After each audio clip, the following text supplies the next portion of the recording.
नवरात्रि का विशेष महत्व होता है। साल में कुल 4 बार नवरात्रि आती है, जिनमें चैत्र और शारदीय नवरात्रि का महत्व सबसे अधिक होता है। और इन 9 दिनों में श्रद्धालु माँ दुर्गा के अलग अलग 9 रूपों की पूजा करते हैं, व्रत रखकर माँ का आशीर्वाद प्राप्त करते हैं। आइए जानते हैं साल 2026 में चैत्र नवरात्रि कब से शुरू होंगी, कब समाप्त होगी, कुल कितने दिनों की नवरात्रि इस बार होने वाली है और घट स्थापना का शुभ मुहूर्त क्या रहेगा। अष्टमी और महानवमी किस दिन है, कन्या पूजन किस दिन किया जा सकता है और नवरात्रि से जुड़ी हुई विशेष जानकारी के बारे में आप जानने वाले हैं। अगर जानकारी थोड़ी भी अच्छी लगे तो वीडियो को लाइक करके कमेंट बॉक्स में जय माता दी लिखना मत भूलिएगा। चैत्र मास के शुक्ल पक्ष की प्रतिपदा तिथि इस बार 19 मार्च दिन गुरुवार को सुबह 6:54 से शुरू होगी, जिसकी समाप्ति होगी 20 मार्च दिन शुक्रवार को सुबह 4:52 पर। क्योंकि घट स्थापना प्रतिपदा तिथि में ही की जाती है और इसलिए इस बार नवरात्रि का शुभारंभ होगा 19 मार्च दिन गुरुवार से और नवरात्रि की समाप्ति होगी 27 मार्च दिन शुक्रवार को। इस बार नवरात्रि में किसी भी तिथि का क्षय नहीं है, यानी कोई तिथि ना तो घटी है ना बढ़ी है। पूरे 9 दिन माँ भगवती के सभी 9 स्वरूपों की पूजा करने के लिए प्राप्त होने वाले हैं।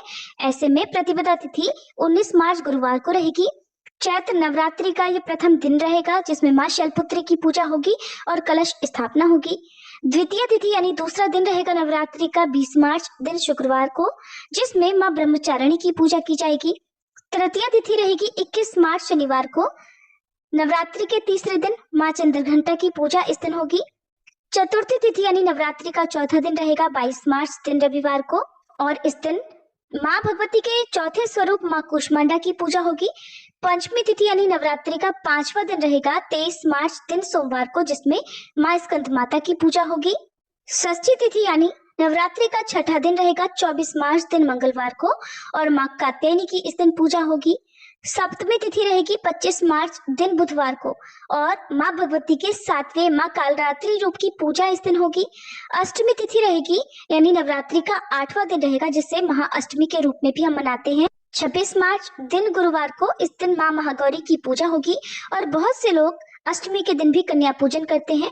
वहीं नवमी तिथि यानी नवरात्रि का 9वां दिन और अंतिम दिन रहेगा, जिसे हम महानवमी भी कहते हैं, रामनवमी कहते हैं, 27 मार्च शुक्रवार को और इस दिन माँ सिद्धिदात्री की पूजा और कन्या पूजन होगा।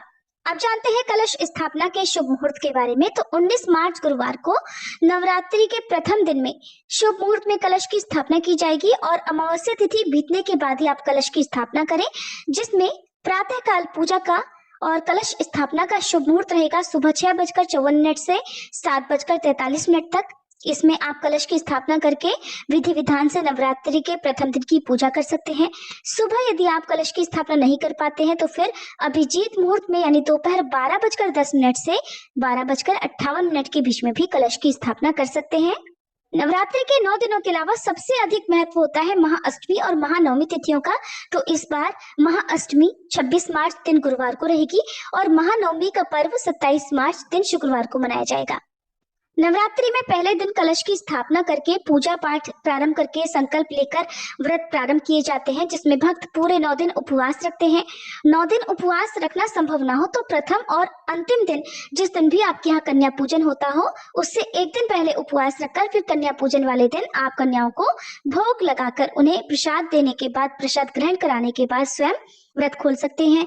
अगर 9 दिनों भी उपवास रखना संभव नहीं है तो विधि विधान से 9 दिनों में माँ भगवती के सभी 9 स्वरूपों का पूजन करें और कन्या पूजन भी आप बिना व्रत रखे कर सकते हैं। कलश स्थापना भी बिना व्रत रखे आप करा सकते हैं। कलश स्थापना करना संभव ना हो तो बिना कलश स्थापना के बिल्कुल सरल और साधारण तरीके से भी नवरात्रि की पूजा की जा सकती है। यदि महिलाओं को पीरियड्स आ जाए, कन्याओं को पीरियड्स आ जाए, तो इन अवस्थाओं में भी आप माँ की पूजा मानसिक रूप से कर सकते हैं, व्रत भी रख सकते हैं। माता रानी आप सभी की मुरादें पूरी करें, आप सभी के दुख दूर करें और ये चैत्र नवरात्रि सभी के लिए शुभ और मंगलमयी हो। इसी कामना के साथ आप सभी को एक बार फिर से चैत्र नवरात्रि की हार्दिक शुभकामनाएं।